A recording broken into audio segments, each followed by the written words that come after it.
Okay, so I think we're live on YouTube as well. Oh, I see people joining us on Facebook. Hey, Facebook people, send us some questions so I can see you. I see Mike is on YouTube. I see Aaron on YouTube. I see GV. Hello, guys. So, Ali is making a tweet, and I'm going to retweet him so more people join us. All right, Ali, we're live. How's the audio, everyone? People, live chat people, tell me how the audio is so I know I can get started. Oh wait, I did tweet it. Oh no, I tweeted it before. Okay, there you go. I've done it. Okay. Is it working? I think it's working. Everything's fine. All right, guys. How's the audio? Aaron, Mike, somebody. Shania is also here. Audio is good. Susanna is saying audio is good. Why is this making? Wow, this is making a lot of noise. All right, Ali, start the podcast. Welcome everybody to another episode of Secular Jihadists for a Muslim Enlightenment. My name is Ali Rizvi. With me is what was that?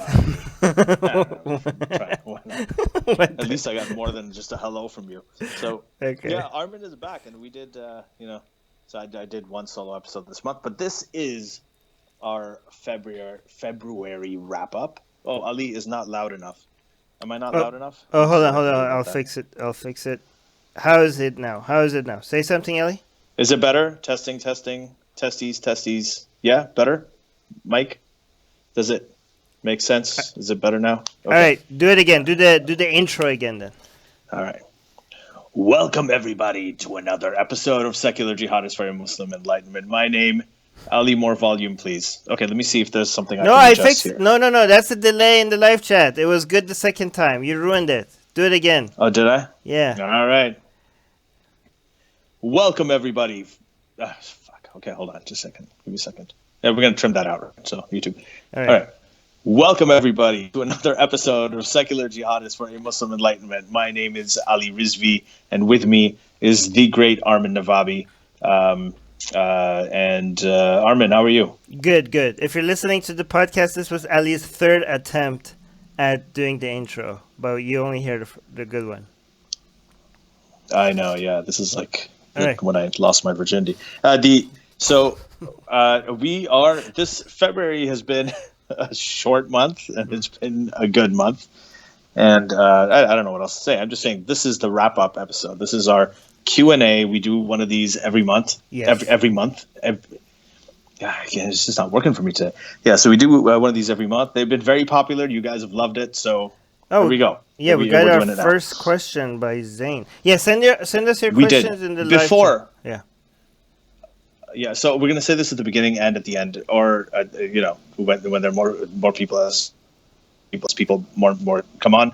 If you're listening to this, and if you like some of our previous episodes, or you've heard anything, consider going to patreon.com/sjme and contributing. You can do it for as little as $1 a month. Yes. You can set your maximum limit if you'd like, but if you don't want to financially contribute, then you can absolutely take the episodes you like, share them on your social media timelines, go to the podcast app, the Apple Podcasts, and leave us a review on iTunes and so on. So anyway, I had to get that out of the way. Once we get to 500 patrons, we're going to start translating this. Yeah, once we get to 500 patrons, we're going to translate to Arabic, Persian, Urdu, Malay, what else? All the other languages. All the languages. Yes. So anyway, we're at 328. We're at 328 right now, so we're getting close, guys. Come on, guys, we're getting 500. Anyways, good. Yeah, we're getting there. All right, so we're here to answer questions. Is there anything? Armin was actually going to be. Let's start with this. Armin was going to be at Oxford. Yeah, I was supposed to speak at the Oxford Union. That was going to be Oxford huge. University in London. Yeah, it was going to be. By the way, let me. Yeah, go on. Sorry. And then, I was just going to say it didn't happen because of coronavirus, or in your case, I like to call it the coronavirus. So it just didn't work out. So because Armin's flight, he had a connecting flight to Hong Kong, that didn't work out, and he couldn't go. So. I hope they reinvite me. Tell the Oxford Union to reinvite me. A lot of Muslims were telling me that the Allah's gay video became for some reason it got viral again. Somebody shared it, the Allah's gay video that I made. And a lot of Muslims came to me and told me that the coronavirus is coming for you. And apparently the reason why they're saying that is because the theory among a lot of Muslims is that the reason why the coronavirus was started by Allah is because China was being mean to Muslims. Apparently, Muslims now care about the Chinese Muslims for some reason, because they didn't care that much before. But now that the Chinese are being hurt by the coronavirus, it's a great opportunity to claim a miracle and saying that this is a curse of Allah and the Chinese people because of the way that they treated the Muslims. Anyway, so they told me, given that the coronavirus has been used as a curse by Allah, the coronavirus is coming for me as well. And apparently they were right. Yeah, not the way that they thought, but I had the most important speech of my life because I was supposed to be speaking at the Oxford Union. I mean, that is huge. That is huge. And I was so excited about that. And that got, I missed my flight was canceled. I saw your nipples. Yeah. Okay. There's a. But let me tell you. Every time you say let me tell you something. This Oxford Union speech was going to be very, very interesting because I was taking the position as the founder of Atheist Republic. The motion was that whether the debate, I don't know who was going to be on the other side of this, because somebody more extreme than me should have been on the other side, because what we were debating was whether or not religion should be allowed in public life. And I was going to take the position that it should be allowed. I was going to be defending religion as a not defending religion, the expression of religion, because I'm a free speech. I was going to defend free speech. So I was going to go as the founder of Atheist Republic to say, debate against I don't know who, that religion should be allowed in public life. And somebody was going to be debate. I don't know who has a more extreme position on religion than me, but somebody was going to debate against me and saying that no, religion should not be allowed in public life. So I was very interested to go on the largest platform that I ever been, like the most sophisticated, platform that I ever been, as somebody that has dedicated 15 years of, in the past 15 years, fighting religion, to go and defend the expression of religion in public. So that would have been very interesting, I think. And I think it would have been a way for me to show to religious people that, listen, I'm not kidding when I'm saying I will defend your rights, even if I don't believe. Like, I'm not just saying that. I'm using the time that the opportunity that I have the highest, highlight on me, the highest focus on me. This was supposed to be the best opportunity for me to get more attention, and I was using that attention to defend your rights. So all these times that I was saying that I'm going to defend your rights even though I fight your ideas, it wasn't a joke. The best opportunity that I ever had in my life to say something, and such a significant platform, was going to be defending your rights. So that would have been a huge opportunity for me. Now it's lost. Thanks to coronavirus. Yeah, so if people maybe reach out to Oxford Union and tell them that you're so disappointed that this would have been great, so they reinvite me at some point. I think you can get a lot of opportunities like that. The thing, every time you say coronavirus, it sounds like coronavirus. Yeah, I just want to say. The other thing is, coronavirus now has a name. It's COVID-19. I don't think it's going to catch on. Coronavirus is just a kind of virus. So the SARS virus was also a coronavirus. So was the Middle Eastern, that MERS virus, that was also coronavirus. But this is just called coronavirus. We're stuck with it. That's how it is.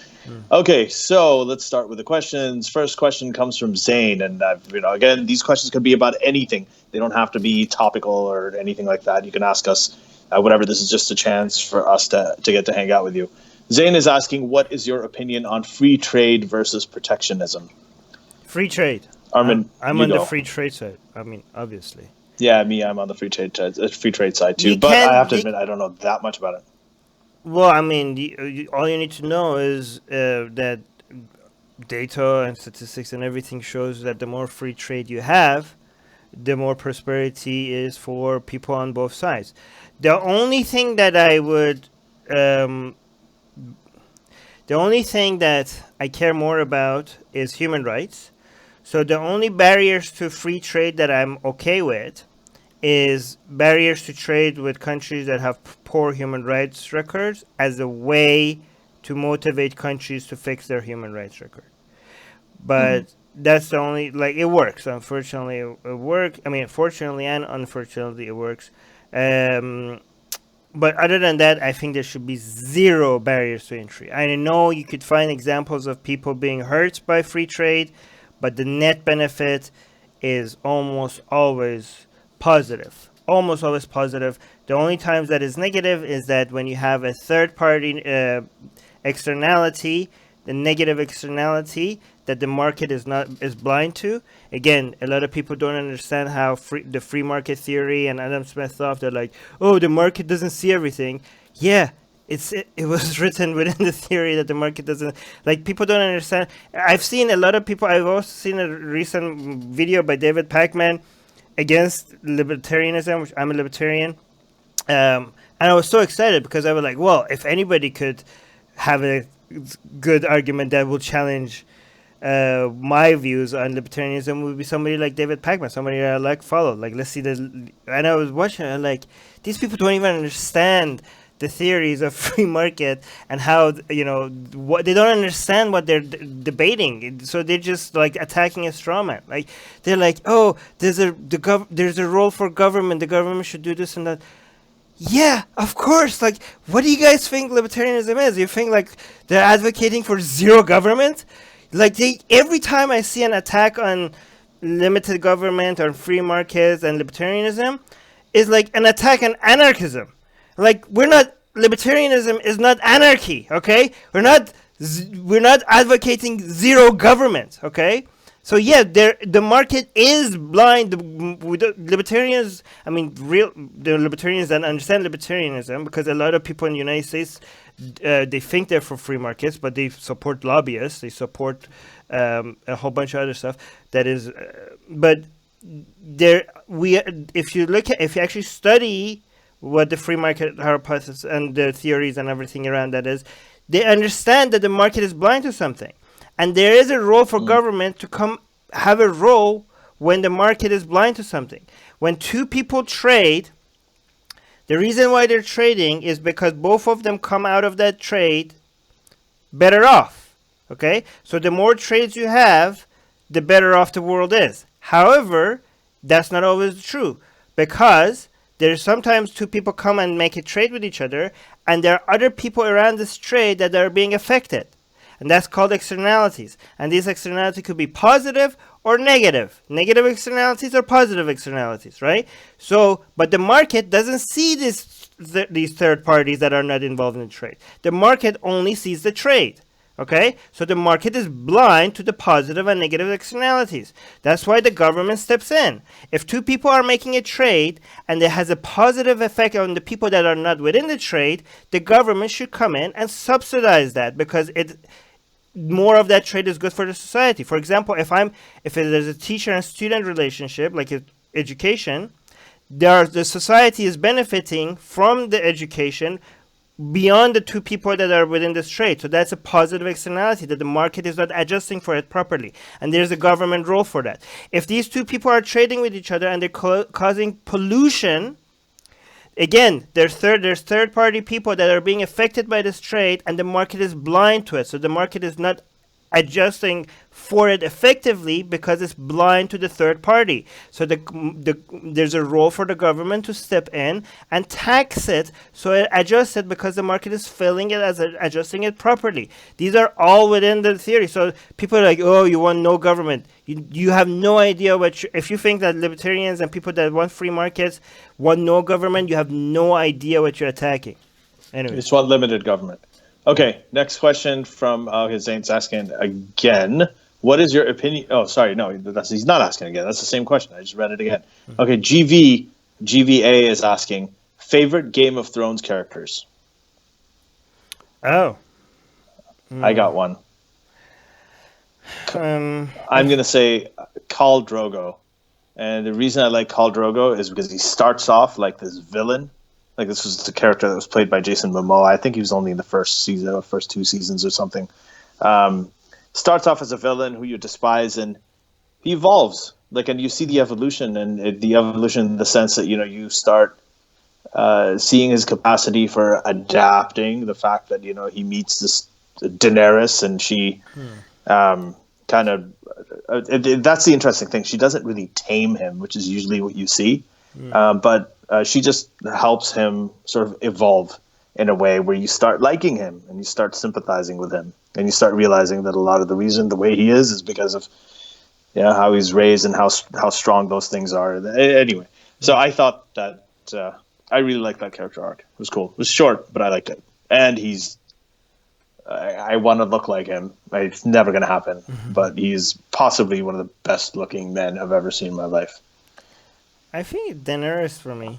There's just so much emotion there, and there's so much confusion, doubt, passion, thirst for power, thirst for love, self-doubt, and then confidence. You go through, at this, there's just so much emotional roller coasters with Daenerys, and it was just fun to experience that with her.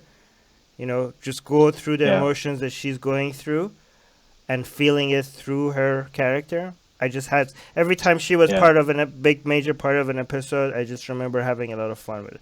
I just got confused a lot about her. I didn't feel that connection with her anymore at the end. I just because they kind of went rogue at the end, right? I think they. I don't know. I enjoyed the scenery at the end, even though I couldn't connect with Daenerys. Like before the final season, when Daenerys felt something, I kind of felt it with her, right? But that was a lot of fun to feel those feelings with her. But at the end, whatever she was feeling, I couldn't connect with that. I didn't know what she was feeling. I think there was not good. There wasn't.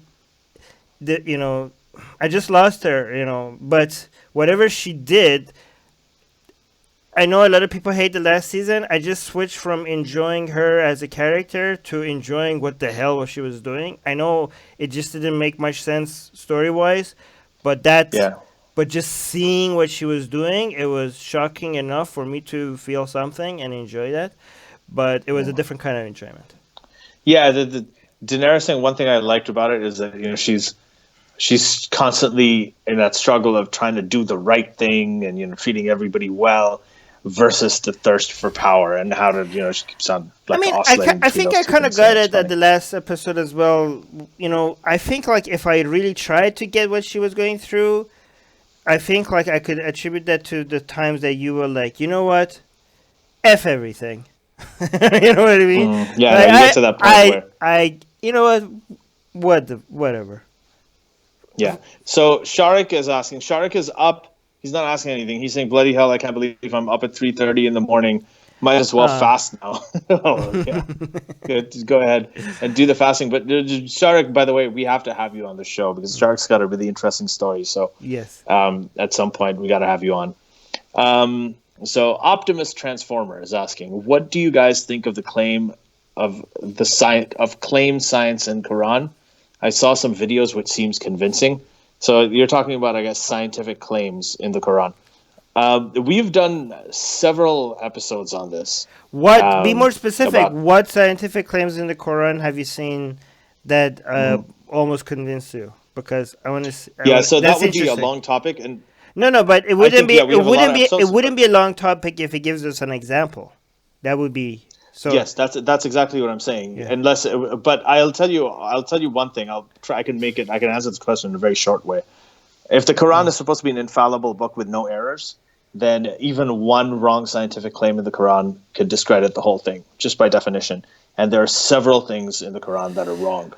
So there are several claims about embryology that are wrong. There's a claim that from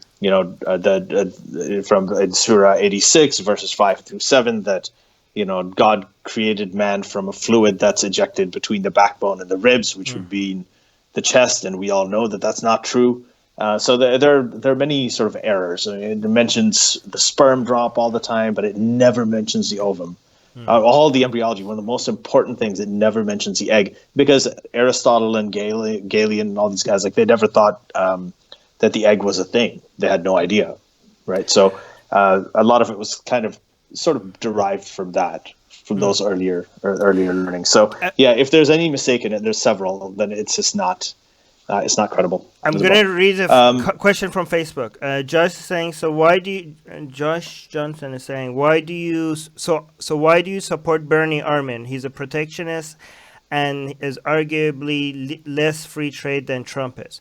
Well, I support Bernie because I care about human rights more. I was thinking that, but more than I care about human rights more than I care about markets. And because Bernie has been the most. First of all, just to be clear, Bernie is a capitalist. Okay, Bernie is a capitalist. Yes, he's more protectionist. He's more anti-free trade and stuff like that.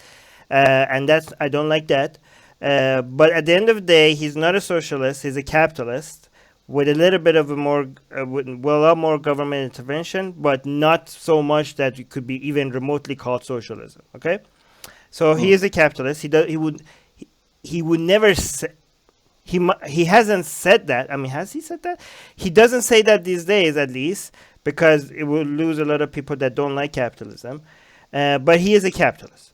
But yes, I don't like some of his economic policies, but that is so insignificant compared to the fact that he has been the most consistent politician that I know in the United States, that has been, well, one of the two most consistent politicians, or three, against war, and number one that I know of that has been outspoken against United States support of Saudi Arabia's war against Yemeni civilians and against United States itself for support. Yeah, so that human rights, the greatest humanitarian crisis of our lifetime. Actually, I don't know anymore. Idlib seems to be catching up, but at least the most, or the second most. I think it's still the most, actually. A lot of people, because if you add the starvation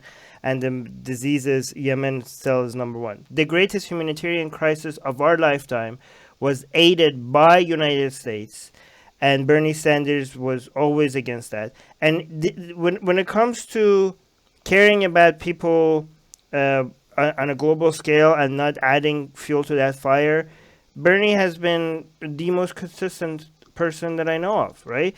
So even the other people that have been consistent, they're only been anti-war from economic reasons, right? So if you look at like Rand Paul, both the Pauls, the father and the son, if you look at the arguments for why they're anti-war and stuff, it's mostly because like, oh, it's expensive, we should focus on home, not because their number one argument is not like, hey, maybe we shouldn't be using starvation against children as a weapon of war. Maybe we shouldn't aid countries like that. So that's so the fact that I care about human rights makes me a supporter of Bernie. Okay. Yeah. All right. So an amateur's astrophotography is asking, what are your thoughts on social democracy? So this is another thing. So this is also kind of, I guess, a Bernie-related question in a sense that he calls himself a social well, actually, he doesn't call himself a social democrat. He calls himself a democratic socialist. And he's wrong on that. Right? He's not a democratic socialist. He should stop he should stop calling himself a democratic socialist, and he should start calling himself a social democrat instead, because he's not a socialist. Yeah. He actually is. And social democracy, I think, is good. I mean, I live in one. We all sort of live in one. Even the U.S. to some extent is a social democracy. Like this, all of this stuff about, when we used to talk growing up in the 80s and 90s, very sort of 21st century, is socialism better? Is capitalism better? Is this better? Like before the fall of the Soviet Union, that was all the rage.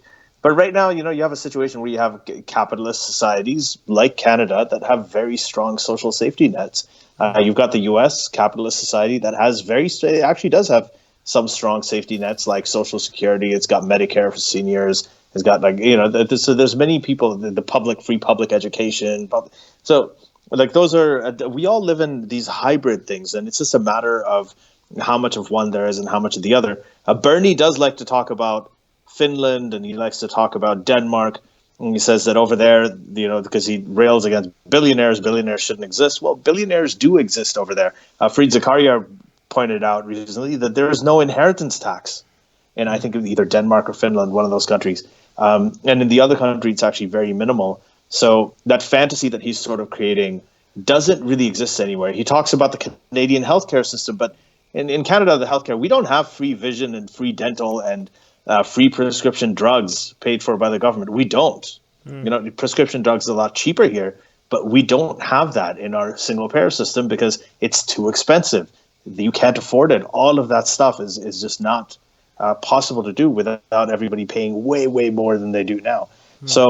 But overall, I think the idea that he has of having, well, actually all the Democrats have this idea of universal health care as a human right, and I completely agree with that. As far as single payer, I think it should go that direction. I think single payer is right. It's just it's not a matter of the what, it's a matter of the how. The how is a little difficult to take with Bernie, but as far as values are concerned, I think he's a great guy. I think from a utilitarian perspective, I care more about what he's going to do on a global scale than what he's going to do with the U.S., right? And that's, even if he screws up with the U.S. economy, but stops like support for countries like Saudi Arabia, I think on a net basis, more people are going to come out better off because of him. And Josh also points out that Bernie did vote for the Afghan war. Yes, he did, and he also admits that he was wrong about that. So, I mean, about the Afghanistan war, yeah. But like everybody voted at that time, I think it was that what were you going to do? Even at that, I mean, right now it's not the Iraq war. Yeah, the Iraq war was more obviously wrong, but come on, the Afghan war was also, now in hindsight we know that the Afghan war. Hindsight, yeah. So it's more forgiving to make that mistake, but nobody could see that the Afghan. Nobody nobody that I know of saw that the Afghan war was a wrong war, but in hindsight, it seems like it was a disaster. But I'm glad that he comes out and says that was wrong. Like, I shouldn't have voted for that. Like, he admits that. Yeah. What's interesting is, like, with Obama, people say that, well, Obama was a liberal, but Obama actually was very pro the Afghanistan war. He actually wanted to take out the troops of Iraq, and he started the whole AFPAC program, right, to divert those resources and put those resources into Afghanistan, Pakistan. But anyway, that's good. Okay, and then there is Joel. Oh crap! I lost this thing jumped on me. All right, here I'm back. So Joel Sherliff. I think I might get this name right here. It doesn't matter. Okay, no, I did lose it. Yeah. So, Josh, by the way, okay. Yeah. Okay. No, I got it. Is it true that the vice president of Iran has coronavirus? Okay, so before you go on this, and I know you're going to talk about this, I got to say something. It was actually funny. I know this is not supposed to be funny. It's coronavirus. Nothing's supposed to be funny because, Twitter. But this guy, they did a press conference. It wasn't a vice president. It was the deputy. It's not the vice president. It was the health minister, wasn't it? They did the deputy health minister. And he was sneezing and coughing the whole time. The whole time they were reassuring that, no, it's okay. We don't have any coronavirus issues. The next day he said he had coronavirus. And then it turned out after that it was reported the vice president has it too. So Iran has the second highest prevalence of coronavirus right now after China. By the way, the vice president is like nothing, by the way, just to let you guys know. I didn't even know his name until I read the news. Like even the president if the president is a puppet, and nothing compared to Khamenei himself. Imagine what the vice president is. Like, I can tell you, most Iranians don't even know who the vice president is because he doesn't matter. Yeah. Khalil Samu is asking, if we reform the religions, remove the aspects of extremism, then atheists will be okay with that? So he's saying that if we just reform the religions instead of getting rid of them and just remove the extremist aspects, will they be okay with that? I would say I wouldn't be, because I think that I don't think this stuff is extremism. I don't think it's extremism. I think they're basically following the word very, very loyally. It's piety. It's not what people call extremism is just piety. I mean, when you have a book where everything is supposed to be the literal word of God, and you can't pick and choose, they say, well, you're moderate. Moderate means that you're picking and choosing, and you're choosing some and you're not following the other. The people who try to follow it literally and as close to the word of God, supposedly, as possible, are not extremists. They're just more pious than everybody else. I think, Armin, you agree with me. Yeah, but it doesn't matter even if it does is extremist or not. You guys completely misunderstand how bad ideas, hurt us, okay? You can't, like, how do you think, like, if your understanding of reality and the world is based on nonsense, it's based on fiction, how are you going to control where it's going to land? Like, seriously, like, you're going to be like, oh, let's just remove the extremist part of believing in nonsense. How are you going to do that? You just believe in fiction. It could land you, like, if you don't have logic to convince people what is true and what is not true, what are you going to use to make sure that people believing in nonsense is not going to hurt society? Like, are you going to, that's not when you step in. You don't wait like, oh, people believe in nonsense, but I'm not going to fight it. Hold on, let me finish my thought. Oh, people believe in nonsense, but I'm not going to step in until the belief in nonsense is dangerous. You're too late. You're too late by that point. You should have stepped in when the belief in nonsense was taking place. That was your filter. There is no other filter. Where people land after that is not in what filter. Tell me what filter you're going to introduce. The only other filter that exists that is after is not in your control anymore. It's based on people's kindness and sympathy. All right. The reason why people believe in nonsense and they're not, maybe some of them take it to very extreme levels. Sometimes they don't. Sometimes they're harmful, but in ways that doesn't look newsworthy. Like they're hurting themselves. Okay, but the reason why everybody is not an extremist is because people are kind, people are loving, people care for each other. Okay, but they still, even with that, even those people, they're hurting themselves and other people in different ways. Not everything bad about religion comes out with a boom. Okay, but the role you had, where you could have stepped in, you can't just come in and make people more sympathetic and kind to each other. The only thing you could have done is to help people recognize fact from BS. That's the only role you could have introduced. When are you going to do that? When are you going to do that? After they already believe in nonsense? You can't. You're too late. Yeah, this is fight. One of those things where... Go. Yeah, no, I was saying this is one of the things where the process and the how matters a lot more than the what. Yes. So it's the opposite of what we were talking about earlier. If you train people to not critically think and not try to find things that are truthful, then you're training them, you're priming them to believe things that are false just because they're harmless. If you prime somebody to believe things that are false because you think they're harmless, the next time a demagogue comes in and tries to feed them bullshit like Hitler did, like they're not going to have the critical thinking skills. Don't say BS, because YouTube recognizes SHIT and it's like, okay, all right. So yeah, the next YouTube. Yeah. Okay. Yeah. So at the end of it, what's going to happen is that you're going to be able to people will just be tuned to believing things because they're said in a very nice, charismatic way. Right. So that's actually a very, very toxic thing. So if you see somebody, that quote that if they can make you believe absurdities, they can make you commit atrocities. That's absolutely true. Right. I mean, if somebody comes and says like, "Oh, I found a napkin and this napkin is my God," and the napkin is written on it to kill people, what are you gonna do? Are you gonna tell them like, "Hey, stop believing in random napkins"? Or are you going to tell them that, no, what the napkin said kill people, but it's a metaphoric kill. It means kill them with love and sympathy and love them to death. That's what it means. Are you going to tell them that? Right. Or are you going to tell them, why are you believing in that? You shouldn't listen to random napkins that you find in a bar, okay? Which one of these is more effective way of fighting nonsense, huh? Yeah, napkin hu akbar. Okay.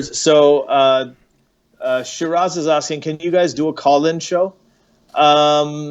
It's I very know, Armin, can we? no, guys. I mean, it's very. It's very difficult. Okay, fine. We will do call-in shows when we hit how many patrons? Because it's Oh, when we we can do that hit. at 500 too. I think that's a Not, good threshold. that's okay. It's very, very difficult, but we can do it once we hit. No, not 600 patrons. Yeah. Okay. Susanna's asking what happened to the super chat. Did you find out what happened to the super chat? No, because I was supposed to travel. I will figure it out. YouTube hates us. So if you guys want to support us financially because we don't have super chat because YouTube hates us, there's a link in the description. Become a patron today, please. Thank you. Thank you for wanting to do super chat. Yeah, and then Alex is saying, Ali, maybe you should say as little as $1 a month. Yeah, sorry, I've been overquoting 30 cents for Canadians, I think. So yes, as little as $1 a month, you can become a patron. All right, so Maya is asking, do you think the majority of Muslims will ever abandon Islam's fundamentalist roots without abandoning Islam completely? Or do you think abandoning it will be more successful than reform? Oh my God, you just set off Armin for the next 10 or 15 minutes at least. No, I'll try to keep it short, okay? If you are a Muslim that is ignoring Islam, I consider that an abandonment of Islam rather than reforming Islam. That is progress. Yeah. That is progress. And I'll tell you something. Like, I don't see the amount of people that come out and they say, I think I want to become a reformer is almost zero. The amount of people I see who say, no, you know what, I'm giving this stuff up completely is the vast majority of them. It's just easier to do it. And even bigger than that is people that say, I ask them, are you a Muslim? They're like, yeah. And you're like, do you pray? They're like, no. Do you fast? They're like, no. Do you drink alcohol? They're like, yes. Do you have sex before marriage? They say yes. Do you read the Quran? They're like, no. Do you go to mosque? They're like, no. So that is not reforming Islam. That's abandoning Islam. Reforming Islam is like, oh, I decide not to hit my wife because I have decided that this verse in the Quran means something else. Okay? That is reforming Islam. The abandoning Islam is like this. I don't hit my wife because why would I hit my wife? That's horrible. Okay? I would never hit my wife. Okay? That is, and like ask them, like, are you a Muslim? They're like, yeah. Like, would you hit your wife? Like, no. Why? Because they have abandoned Islam in peace. That's abandonment of Islam. That is, so Ali says like the number of people that have left Islam completely are more than the people that are trying to reform Islam. That is very true. But even bigger than that are people that still call themselves Muslims, but they have abandoned Islam. Yeah, the thing is, it's also changing. I think reform is like pretty much in its dying. I don't even hear people talking about it that reform was successful. It's called Wahhabism. No, it was very successful. We're talking about the kind of reform like that. Yeah. So that whole movement, I think, is pretty much dying out. It didn't really have much of an audience with Muslims in general. It did for a little while, but I think people have moved on. I look at like it's just a very if you don't hit your wife because somebody convinced you that this verse means something else, how is that a success? Yeah, that is not a success. That means that you would have still if that means if I convinced you that to shove something up, because I convinced you that this divine book says something like that, you would do that as well. If you are just doing something just because you think this word of God is saying that, and not because you think it's bad or good, how is that a success? If you're not hitting your wife only because you think this verse in the Quran says not to hit your wife, then tomorrow I can convince you to rape an entire village if I can convince you that this Quran means something else. Anyways, go on. Mm-hmm. So okay. What do we need to? Donnie's saying, what do we need to do to get you guys on Joe Rogan? Ooh. Yeah. So by the way, a programming note. One of the founding members of this podcast, Yasmin Mohammed, I just found out that she's going to be on the Bill Maher show on March 13th. So make sure you tune in and you watch that. Yeah. So that's going to be really cool. We should get Ali on Joe Rogan because he was supposed to be there. I've already been on Joe Rogan. No, but go there again. You mean go back? Yeah. Yeah. Guys, so let's make this happen. Well, they don't even check their mentions, do they? I don't know, somebody that knows people close to Joe Rogan, please make this happen. Get Ali on Joe Rogan and get Ali on Bill Maher, because Ali was supposed to Oh, be. I can write to Joe. It's fine. You don't have to. Well, Yeah, go. but I mean, yeah, good. Yeah, start a case. Sure, Yeah, that sounds start good. something. Okay, here's the thing. It's a, If you guys yeah, aren't, well, know somebody that could get Ali on Joe Rogan and Bill Maher, please contact them. Help. It would really help our show get more attention. Okay. yeah. Khalil Samu is asking, is it too tough to make most of the population of the world secularists or atheists, rather than we should remove or reduce the cruel extremist part of religion? So I think we covered that. It's the same question that was asked before. Um, okay, Alif, why don't more Iranian women protest the compulsory hijab like thousands of women? I don't understand what's holding them. What? You don't understand what's holding him? Maybe getting They've been shot? protesting. No, okay, but she's saying why not more of them? Let me just tell you. Let me Oh. just tell you. Let me just tell you what's holding them. Getting shot in the chest, years of imprisonment, harassing of their families. I mean, I don't. I will tell you. Oh, being separated from their kids. Being separated from the kids, that's what holding them back. Honestly, if I was a woman in Iran, I wouldn't be protesting. The ones that are protesting are astronomically braver than I would ever be. If I was a woman in Iran, I would wear my hijab and I would not be risking my life. I wouldn't be risking my family. I wouldn't be risking imprisonment. I wouldn't be risking death. I wouldn't be risking any of that. So to the ones that are protesting, you guys just be like, wow, amazing, thank you so much, and you celebrate them. But to the ones that are not protesting, I completely understand why they're not protesting. Yeah. Aaron is asking. So Aaron Jones is here. Aaron Jones was actually on a recent episode. She grew up in a sort of fundamentalist Christian household, I think Pentecostal, for 15 years, and then she converted to Islam about a year ago. She came on the show. Oh, And yeah. now, and we're going to have a follow-up. I'm not going to talk Yes. about the details of it, but it's going to be Where is actually she? Is she phenomenal. here in And the live chat? I can't wait to have her back on. She's in the chat. But her question is asking, so I guess this is a clue. What is your best advice for someone new to agnosticism and atheism? And I'll tell you what I think it is stay open. Just stay open. Consider it's you're on a journey. And you know, I put this in my book too. Ronnie James Dio, who's this heavy metal singer, once said something that was absolutely amazing, and it's stuck with me ever since. He said, if you're walking on a rainbow to get to the pot of gold, there's a pot of gold at the end of each rainbow. He's like, you're walking on the rainbow to get to the pot of gold. You're never really going to get to the pot of gold because rainbows are actually circles, right? You're going to keep on walking in circles, but you're walking on the rainbow. That's what could be more amazing than that. And that's really what it comes down to. Once you define yourself as one thing or the other, it's you kind of close yourself off.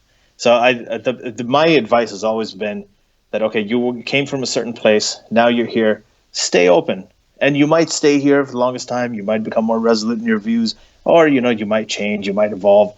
But whatever it is, there's nothing more fun, there's nothing more interesting in life than continuing to learn, continuing to evolve and grow. So it's always about the journey, not the destination.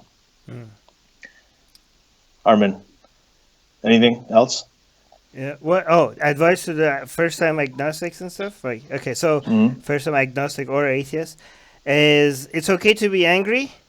It's okay to feel like what the hell was wrong with me, and it's okay to change your mind again. And it's okay to, and also if you feel like if you ever feel stupid that you believed in something that is now you realize that it was obviously so untrue for a very long time, just remember that you probably still believe in a whole bunch of other things that are extremely stupid right now. Okay? Most of us, I think almost all of us believe in really stupid things right now. We just don't know what are those things that are stupid, or else we will stop believing in it. All of us are stupid about something, so don't worry about it. Just be proud of yourself that you're one of those people that is capable of changing their mind on things. right? That is that's what very matters. that is very rare. It's a very rare thing. Be proud of that, right? In fact, if you haven't changed your mind on something very significant for a very long Be worried. time, be worried. So, be worried. Like, what's happening? I can't be right about everything. Why haven't I changed my mind significantly about something? I'm not saying you should, but just be worried, like, double check everything. Yeah, be self-critical. Yeah. An amateur's astrophotography. This is so he's asking, can Islam be reformed and everything? We just talked about this. So Mike is asking, what's your favorite fiction book? You want to go first on this? Do you have a favorite fiction? Do you do a lot of fiction? No, I used to. I think Sufi's World. Is that what it was? When I was... Yeah. I think Sufi... When I read a book as a kid, Sufi's World. I think that is actually... Yeah, Sufi's World. Sufi's World? Sufi's World or Sophie's Choice? Sophie's... No. Choice? Was it? Is that what it's called? What was it about the Holocaust and the woman who had to make a choice? No. Okay, then it's Sufi's World, then probably. Sophie's World. No, not Sufi as in Sophie's World. Yes, Sophie's World. It was a book about a little girl that went back in time and met a whole bunch of philosophers. Oh, really? Yeah. Okay, that sounds like my favorite thing in that realm is Bill and Ted's Excellent Adventure. Not a book, but a movie. Can I change that? Change it. Revelations. Fiction. Revelations? Yes. Who's that by? I don't know. It's the Bible, the last chapter of the Bible. Oh, okay. I thought you're talking about the Bible chapter. Yeah. Well, okay, so our favorite fiction books are, the holy books. But another fiction, another book that I don't know if it's fiction or not, but I think it's fiction. It's this one. Muhammad, his life based on the earliest sources. And given what I know now, I think this is a book of fiction, so it's my favorite fiction. Actually, another fiction is the book Life After the Prophet, which is basically what the stories of what happened after Muhammad died between Hussein, Ali, Muawiyah, Abu Bakr, Osman. Given that I think all of that is fiction as well, that would also be one of my favorite fiction books. Yeah, I always find it hard to read those books sometimes because every time you read it, there's always somebody else with a whole different account of the same thing, and it's like. But the stories are interesting. My favorite one is actually right now. I read a lot of crime and mystery, and I usually actually nowadays listen to them a lot more during my commute. And there's this author Dervla McTiernan, and she is Irish, and she writes these Irish crime mystery novels that are just fantastic. I mean, they're just a pleasure to read because she's such an amazing writer, and very imaginative, very creative. The way she plots them out is actually fantastic. So I'm really liking her books right now. And in March, she actually has a new book coming out. So in any case, I think her most famous book was called The Ruin. By the way, I read Sophie's World, it was actually, it wasn't called Sophie's World. It was called Dunyaya Sufi, because I read it in Persian, the Persian translation of it when I was a kid. Yeah. Okay. So Maya is asking, what is the most convincing argument for atheism in your opinion? Maybe one that convinced you or made you think differently. Well, I don't really think there's an argument for atheism, but there's a lot of arguments against religion. Yeah, and there is no argument for atheism because atheism is not a claim. It's not even a thing. But it's not a claim. It's the other side is making a claim. They have to make the proof. They have to provide the proof. Atheism is basically like, I'll believe you when you prove it to me, or you haven't proved it to me somewhere. So basically, the only argument is for atheism is like, we haven't had a proof yet. That's the only argument you ever need. There's no evidence. Yeah. That is, but if you talk about certain things that are the most compelling, I'll actually tell you the most compelling and then the least compelling thing too for me. The one that I struggled with the most is the most compelling thing to me is actually came from the Quran. So if you actually read the Quran, there's verses in it that says, look all around you for evidence of God. And you look around you and what do you see? You see nature, right? And so what the Quran is telling you to do is study nature. But the study of nature there's a word for that, and that word is science, right? And when you use science, then you start getting into science. You start learning about it. It's just you can't study science with the correct kind of understanding of it and just remain religious. You just can't. There are people who do, but they have to compartmentalize and they have to accept the cognitive dissonance. And they usually admit that they're compartmentalizing. And those are two different realms, like Stephen Jay Gould and Noma, the non-overlapping magisteria that he talked about. So I think that is the most compelling thing. The thing that is the most difficult for me to deal with was the finality of death, what happens after death, because I think that is the one thing that about religion that gives people the most comfort. And actually, when the finality of death was something that was the only part of atheism that I originally liked, because now it makes me a lot more comfortable. I like it now that I think back to it. That the idea that I would just go back to the way that I was before I was born is actually very, very comfortable. I don't like that. I do like better. Okay, here's the thing. If I had to choose between dying or living forever in heaven, I would definitely choose living in heaven for eternity. Okay, people are like, oh, but you'd be bored. I would get bored after 100 years. No, you wouldn't get bored, because you could just. Don't get bored. No, but yeah. No. You don't understand the concept of heaven. You could just delete your boredom. There, you're not bored anymore. Okay, so that's stupid to say that you're gonna get bored. You could just eliminate boredom. There will be no boredom. Okay, the reason why death is better than what religion offers as an afterlife, emotionally. Again, this is not an argument for against religion, because the universe doesn't care what you prefer, right? I'm just saying it's because it doesn't just remove heaven, it also removes hell. Okay? People are like, oh, wouldn't you be sad that you don't live forever? No, because most of us will be burning. What are you talking about? Like, when I lost my religion, I was very upset about losing religion, because like a lot of people think like, oh, you just wanted to be an atheist. I didn't want to be an atheist. I really loved God. Okay, I really love God.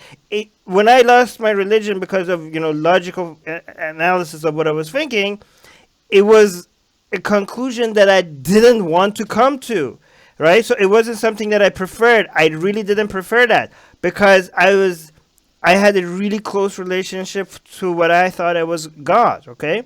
And I didn't want to lose that. The only thing that was comforting about losing my religion was the fact that there's no hell, okay? So a lot of people are like, oh, but would it be harder than not having an afterlife? Afterlife comes as a package. It's not just heaven, okay? Afterlife is most people burning and screaming in pain for eternity. The fact that I knew that my mom is not going to be burning, my dad is not going to be burning, my brothers are not going to be burning, I'm not going to be burning, that was very, very comforting. Anyways. Yeah. Okay, so next question comes from Donnie. Oh, this is a good question. Armin, how do you determine what government programs are good? Like American libertarians. So this is another thing about libertarians. I think one of the reasons people are confused about it is because different libertarians think that they're representing all of them. Anyway, so like American libertarians seem to be mostly against healthcare as a human right, but are fine with police and firefighters. So how do you decide? So with studies and statistics, and again, this is something that you can't. Most people that say like, sit back and say like, I think this is a good government program, or I think that's a good government program. Most of them, I mean, I have ideas as well of what I think would work best, but it's not, but I haven't spent time, most of it is ideological, right? Rather than actually looking at data and statistics, right? So you actually have to look at evidence. So for example, without looking at evidence, what I think would work best for healthcare would be for the government to, for example, give people credit, like money, like that they could only use on healthcare, right? They could either use it on doctors or insurance, or whatever they want, as long as it's, for example, it's kind of like UVI, but not exactly. Everybody gets like $1,000 a month, and your monthly will get more if you have more conditions. that you can spend on healthcare, but you can't spend on anything else. This money cannot be spent on anything else other than healthcare, unless, again, this I have no idea if this is going to work because it's based on just this is just armchair hypothesis, just guessing. Okay, I would say that the money would get released to you as cash if there are ways that you could show that you have been working on preventive measures, right? So, for example, if you're losing weight or if you're quitting smoking, and you could prove that, then that money would be released to you as because you're not spending it on healthcare because you don't need it, but that money will get released to you as cash if you're one of those. I think that's the most cost-efficient way for the government to get involved, and also it puts the choice. Give the choice to the people to what to spend it on. It increases the competition. It makes the cost go down because of the competition. It removes the government picking winners and winners and losers. But again, the reason why I'm not married to this idea, I just came up with it out of nowhere, is because I have no data to back this up. I have no idea if this is going to work or not, right? I just pulled it out of my, whatever. I just felt like this is great. This is going to increase competition. People keep their choice. It encourages preventive measures. It would be the lowest cost for government to encourage better health and lower, and because there's competition is still there, the cost for healthcare will go lower. But again, I'm not married to this position because most people get married to the positions that they have for ideological reasons instead of like, hey, let's look at the data and see what's actually working and what's not working, right? People don't do that. People just believe in things because of the label that they have. So I partly disagree. Like I disagree with Armin on this. I think that I think there's a lot of data out there for things that work. So France, Switzerland.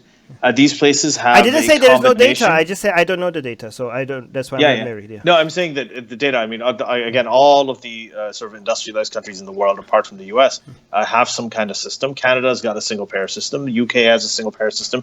France has a hybrid public-private system. The kind of thing that, for example, if the U.S. if they had their current sort of by the way, U.S. does not have socialized medicine. Universal healthcare does not mean socialized because it's still a private system providing the care. But if they had a system like France where you added a public option to it, that would create competition. It would drive down costs. It would also increase accessibility and affordability, and it would also create competition creates quality. So the quality of healthcare would be good, which is sometimes. You lose out on that a little bit in single-payer systems because there's no competition. So France and Switzerland actually have some of the highest rated healthcare systems in the world. And they're public-private hybrids.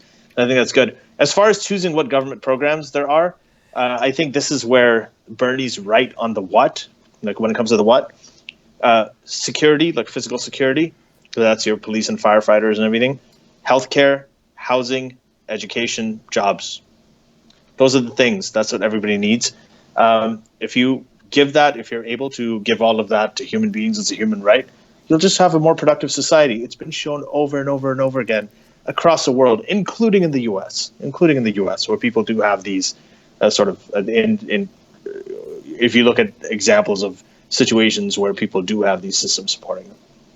Julian is asking, why are some Middle Eastern dudes so hot? Oh, man. Armin, why are Middle Eastern dudes so hot? For the same reason some other group of people are hot. No, this Middle Eastern dudes. I think it's just genetic superiority. Just genetic superiority. No, I'm only saying this because. Well, Ali, you're not Middle Eastern. What are you talking about? Okay. So this is Middle the revelation. East ends at the eastern borders of Iran. You're from Pakistan, yeah, so I know, you're not but Middle I Eastern. just found out something. I found out something with Razib Khan. Razib Khan was our guest. We just recorded that episode yesterday. It's going to be on Patreon very soon, the next 24 hours. So make sure you check that out. But he's a population geneticist. He's a genomics expert, consultant. Everything's written for National Geographic, National Review, New York Times. Everything's starting with an N. He's done. But anyway, so this guy, I gave him my paternal haplogroup that I got from my genome sequencing, and he came up with a startling revelation. I'll leave that for you to hear the episode. It's actually a very astonishing revelation. So you only recently discovered that you're Middle Eastern. No, I discovered the whole time, like I knew 23andMe that I was Middle Eastern origin as of I am South Asian. From my mother's side, I'm completely the ancestry is and everything genetically. I'm South Asian, but my paternal haplogroup, my father's descendancy, I mean they only came to the subcontinent, the Indian subcontinent, a couple of hundred years ago. So apparently, I have a very strong Arab ancestry. However, for some reason. There's one very important department that I sadly got from my Indian side and not from the Arab side, and I wish I had that from the Arab side. But do people know that Pakistan and Afghanistan are not in the Middle East? Do people know that? I think they do. Do people know? Yeah, people know that. A lot of people know that. Guys, Pakistan and Afghanistan are not in the Middle East. But there's some maps. There's some maps people. Of the Middle East. There's some maps of the Middle East that actually do show Iran. But what I was saying is that Iran, Iran is in the Middle East. But not Pakistan and Afghanistan. Anyways, but let me just tell you. I wish I'd gotten my penis size from the Arab side rather than the Indian side. Okay. However, what are you gonna do? Okay, you can't win everything. YouTube is gonna nuke this episode.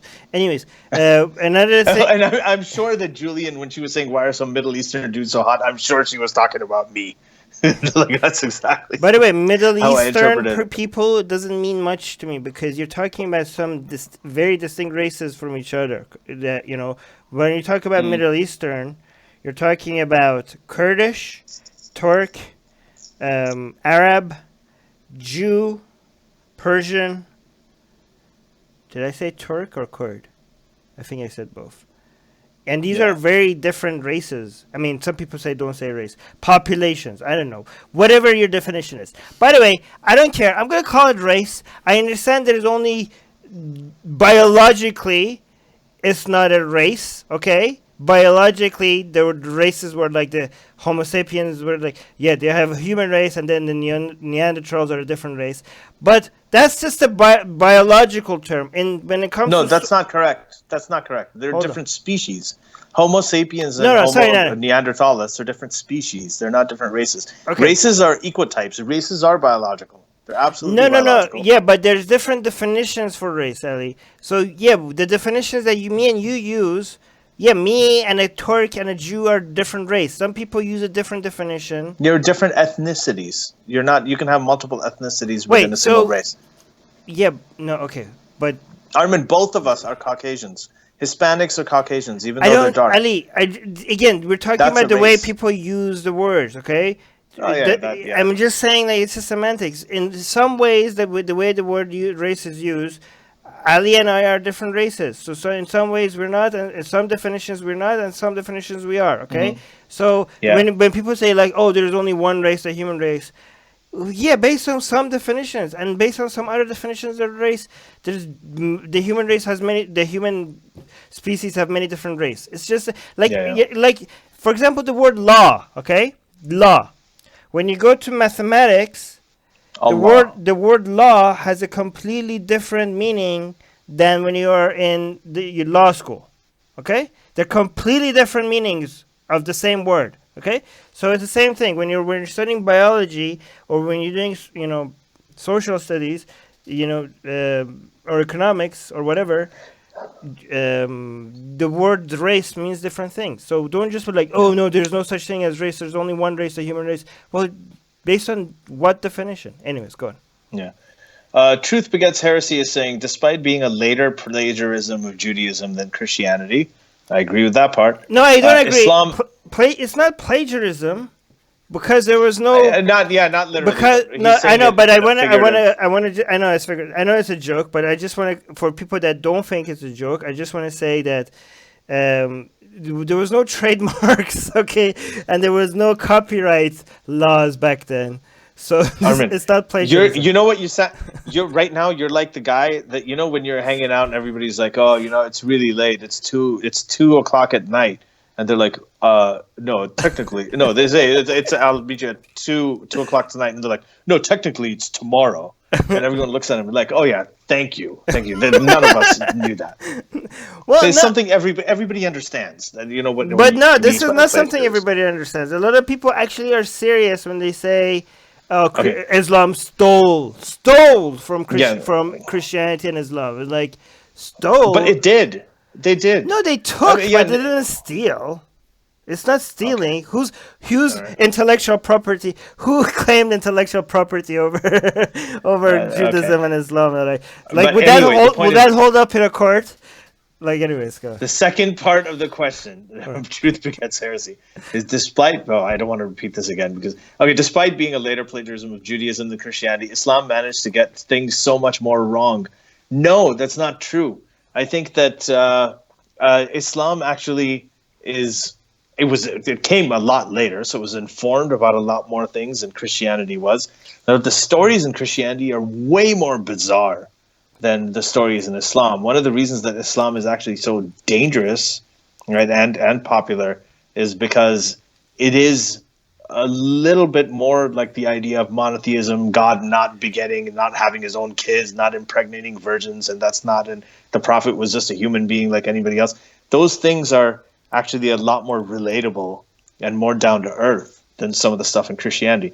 Now, Islam, it's doctrinally, or however you pronounce that, it's more dangerous because it takes all of the all the corporal punishments and the horrible stuff in Judaism, the punishments on earth, and it appropriates them. And then from Christianity, it takes all that horrible stuff in the afterlife and appropriates that. So it's the worst both here on earth and afterwards. So it's more dangerous, it's scarier, but I think it's definitely more sophisticated, and it's less quote unquote wrong than Christianity, which is one of the things about it that is sort of uniquely toxic compared to the previous religions. I mean, when it comes to wrongness, it's really hard to measure wrongness. I mean,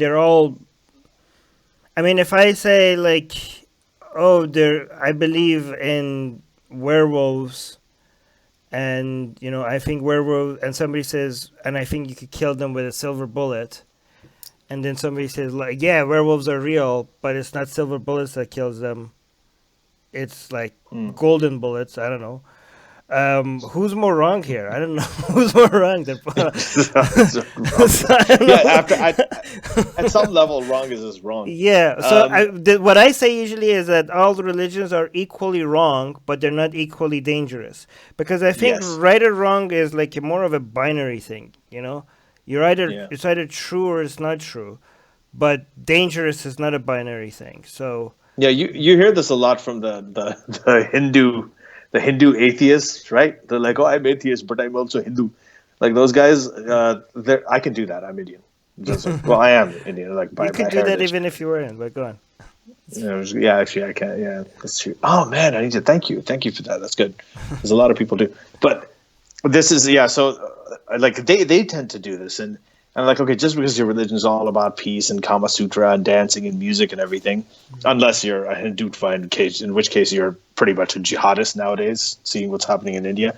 But when it comes to that religion, Hinduism is just as much bullshit as all of the other religions. People talk about Scientology. Well, Scientology is bullshit, or Mormonism is bullshit. They're just more recent bullshit.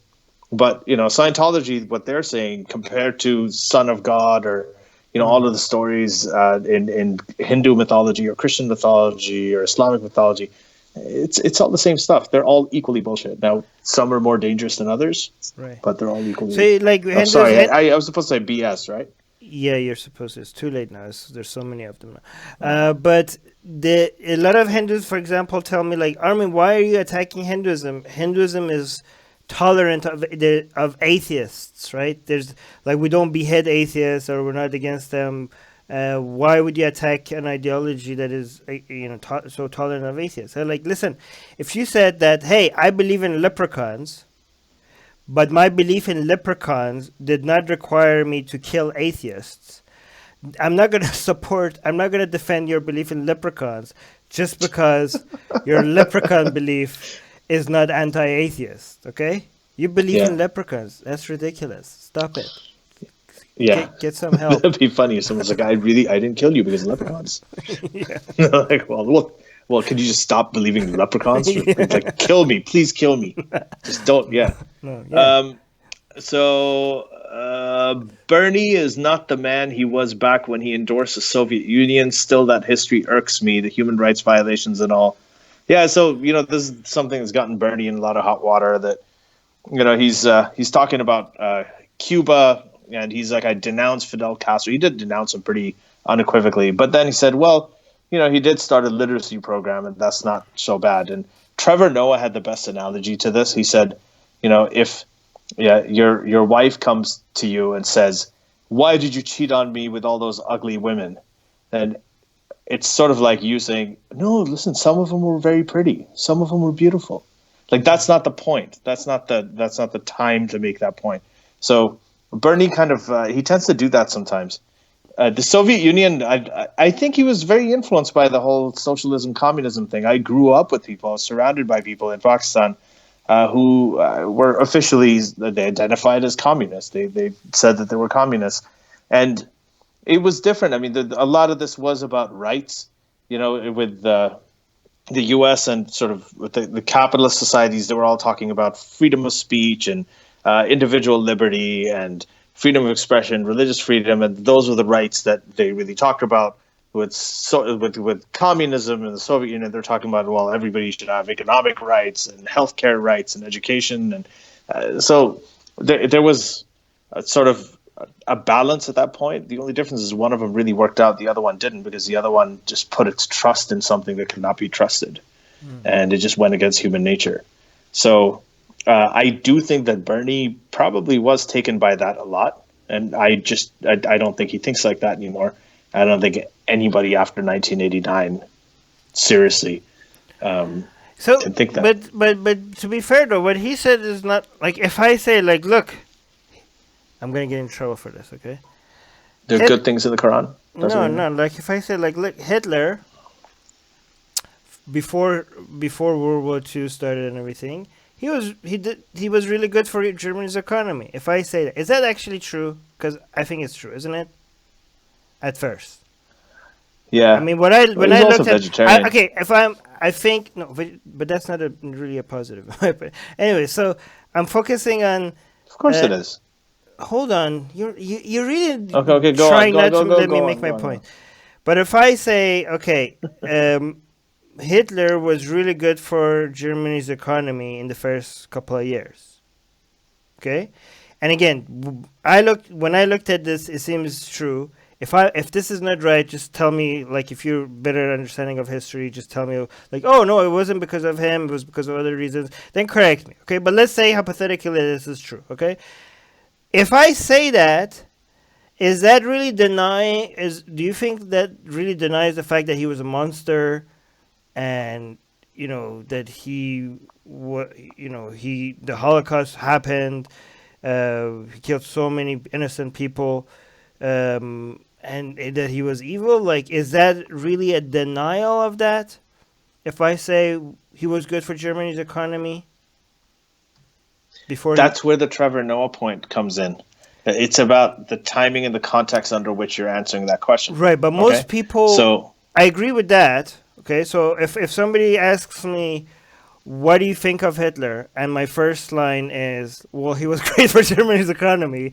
I mean, that's not, even if I'm right, that's not a very good way of. But even if you said, listen, Hitler was a horrible person, and what he did to the Holocaust was a horrible thing. Everything was terrible. But he was, it's like, it's a matter of timing. It's a context. There's nobody you're going to find in history who didn't do something fucking good at some point. Oh, God, I said. Okay, sorry, YouTube. Yeah. But anyway, I think imagine if YouTube's algorithm worked like that. You said something, so you're like, oh, negative point, and they say, oh, sorry, YouTube. Oh, let's remove that. But let's talk about one other aspect of this. No, but I just want to say, but let me finish my thought. I agree that it's not the right thing to say, and you have to, like, I mean, even though Bernie kept on saying, like, well, he's dictator, I completely renounce him and stuff like that. But if the way that you're criticizing Bernie and Trevor Noah is correct, but the way other people are criticizing Bernie on this is to suggest that he's actually pro those authoritarian regimes, which he's not. So if you want to criticize him, be honest about what your criticism. Like Ali's point is correct. Trevor's Noah's point is correct. It's not the right way to say it. It's not the right time to say it. But don't say that he's supportive. He is supportive of those regimes, because he's not. That's an unfair assessment of his position. Okay.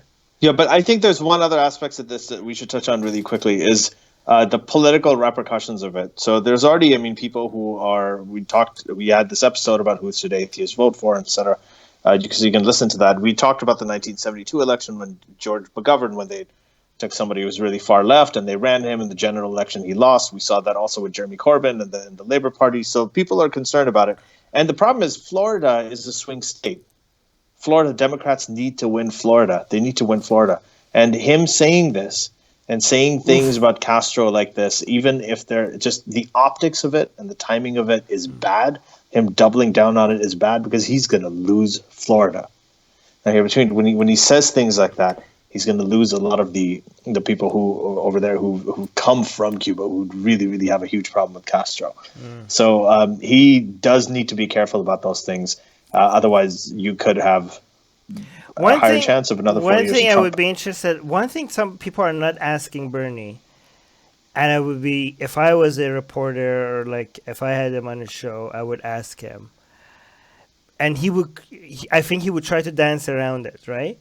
But I would keep trying to ask him, like, no, let's go back to the question. I would ask him, what do you think about capitalism? Don't you think capitalism is good for United States?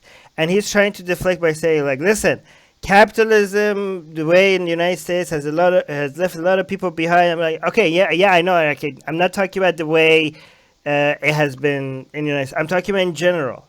Do you agree that, are you a capitalist or not? Would you call yourself a capitalist? Can you say that you're a capitalist? Why wouldn't you say? And he will keep trying to say, like, listen, they want capitalism for the poor and socialism for the rich. Like, yeah, I agree. That's bad. It shouldn't be capitalism for the poor and socialism for the rich. It should be equal across the board for everybody. I'm not talking about the bad, what is that called? I'm not talking about the wrong, the corrupt way of capitalism. What is that called? The capitalism that people... Anyways, I'm not talking... Crony capitalism. I'm not talking crony capitalism. I'm not talking about lobbyists.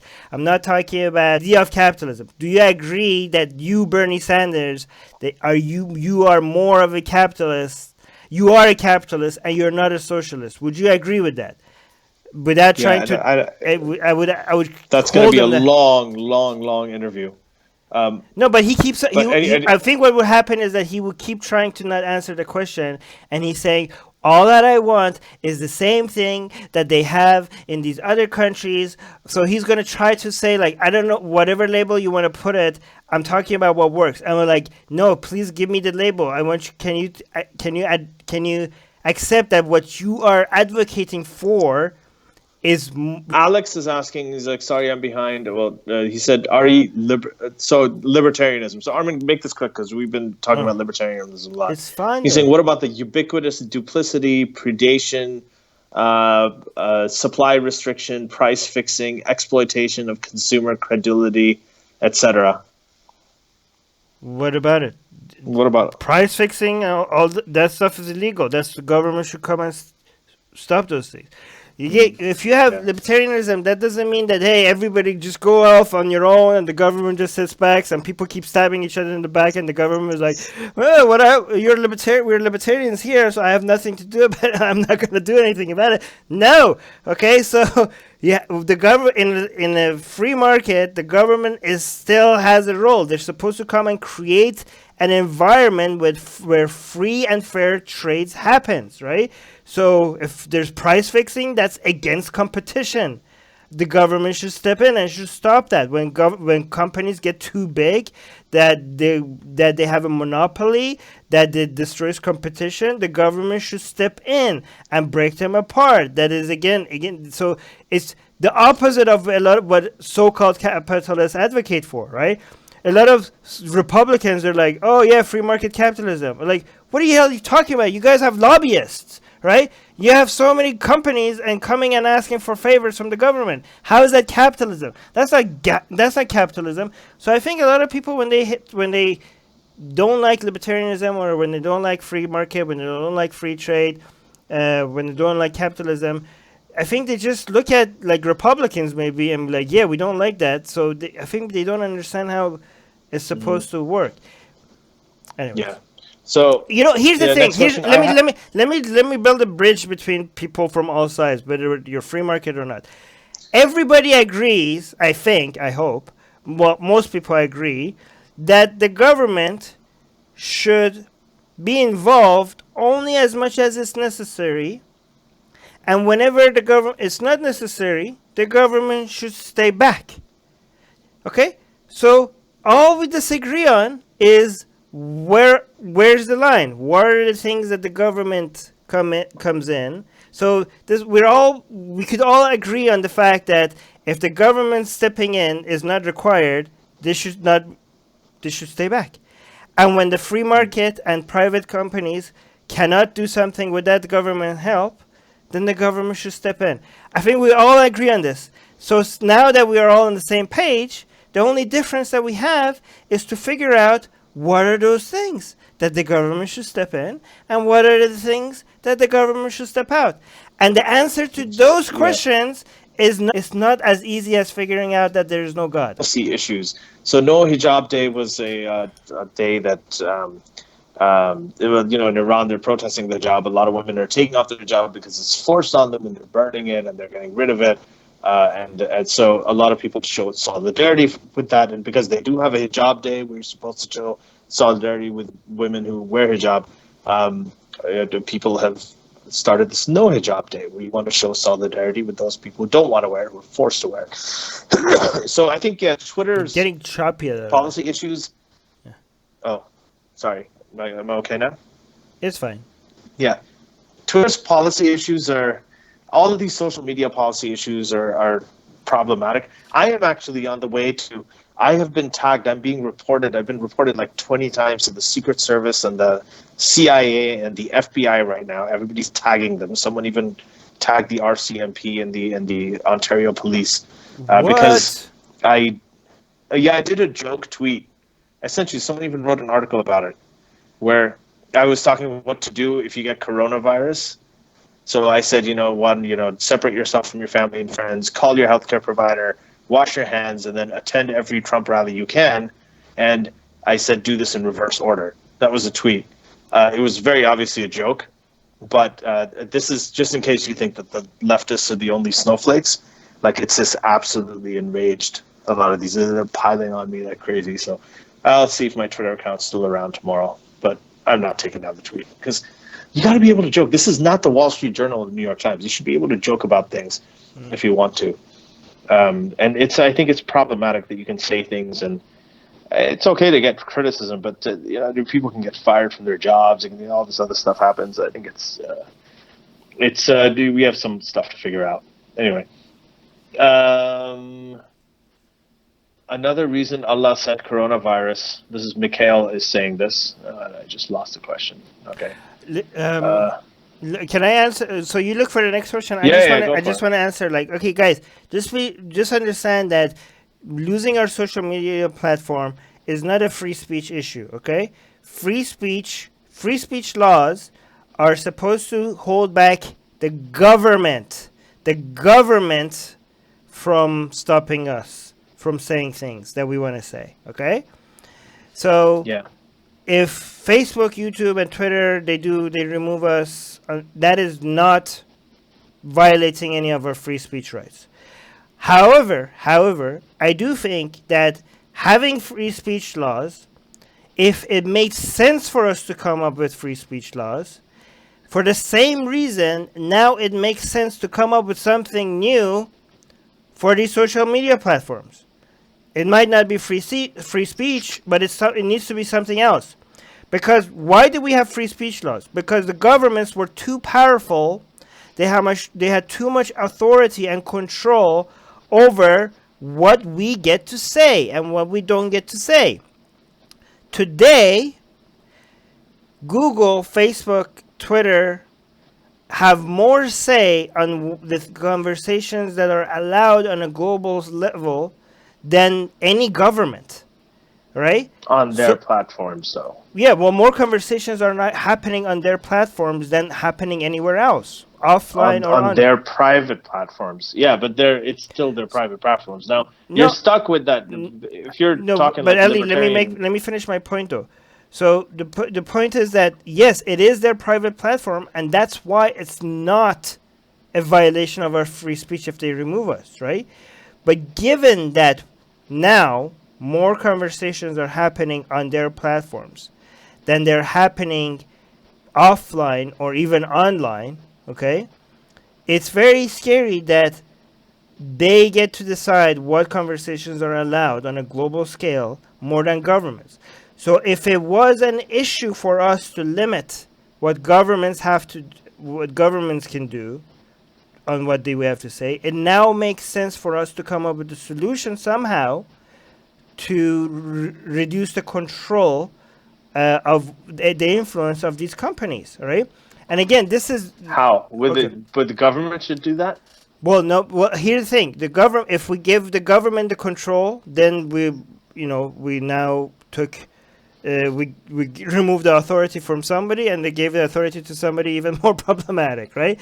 So I don't What do you want the. do? So I think they should the free market method was the right method. I mean, the problem is that they're too big, okay, and they're kind of like semi monopolies, right? So one solution was to treat them like utilities, like phone companies, for example, don't get to right now say that, oh, we're going to deny you a phone company right now in United States. If you make a call and say something racist to somebody on the phone, and the phone company decides to cut your service because of that, they're not allowed to do that. You have utilities are considered like rights. You have access. You should have access to them. Okay, so we have precedent for them to make them having access to them rights, right? So it's not like completely out of nothing, right? Another way to look at it is to break them apart so that they're not monopolies.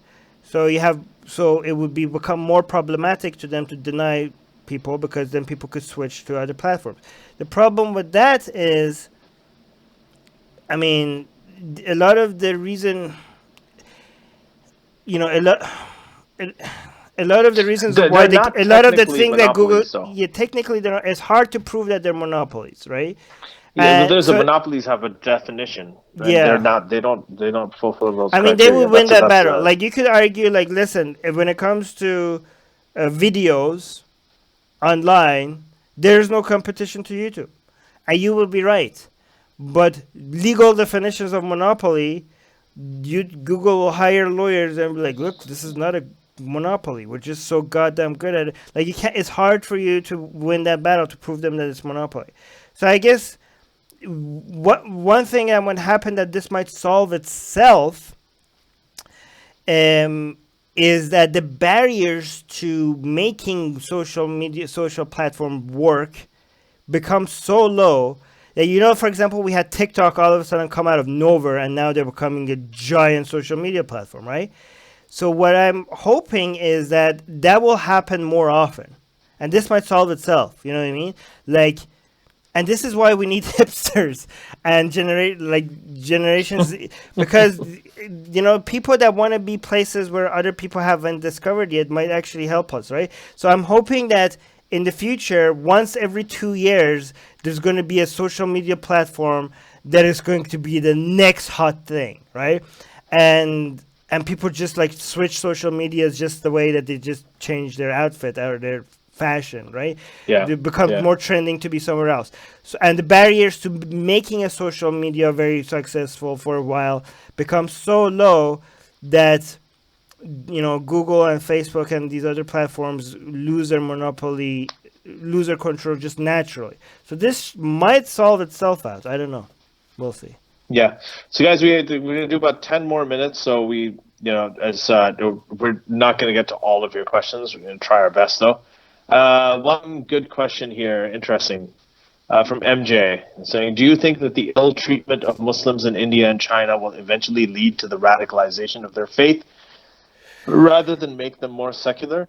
Well, it brings sort of a nationalist style element to their faith for sure. I mean, we're seeing that in India already. Like they're saying Jai Shri Ram to before they kill Muslims or beat up Muslims, just the same way that Muslim jihadists have been going around saying Allahu Akbar before they say things to anybody else.